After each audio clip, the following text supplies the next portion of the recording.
శ్రీకృష్ణ భగవానుడు అంటే ఎన్టీఆర్ అంటే శ్రీకృష్ణ భగవాన్ అని మనందరికీ ముద్రపడింది. ప్రపంచ దేశాల్లో మన దేశం తెలుగు జాతి గౌరవాన్ని నిలబెట్టినాడు, భాషను తెలియజెప్పినాడు ప్రపంచానికి.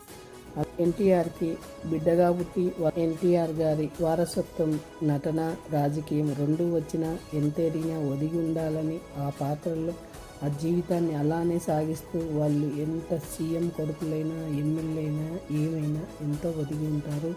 తన వర్కును నిజాయితీగా, నియమబద్ధతిగా చేసుకునే వ్యక్తి బాలకృష్ణ గారు.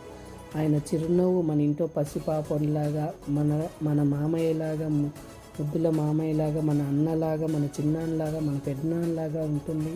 ఎన్నో ఆయన క్యాన్సర్ హాస్పిటల్ అయితే ఎంతమందికి వర్క్ చేసినాడో మనకు తెలియదు. నేనైతే చాలా 38 ఇయర్స్ నుంచి ఆయన ఎంతో ఆనెస్ట్గా, నిజాయితీగా చేస్తున్నాడు. ఇలాంటి వాళ్ళకి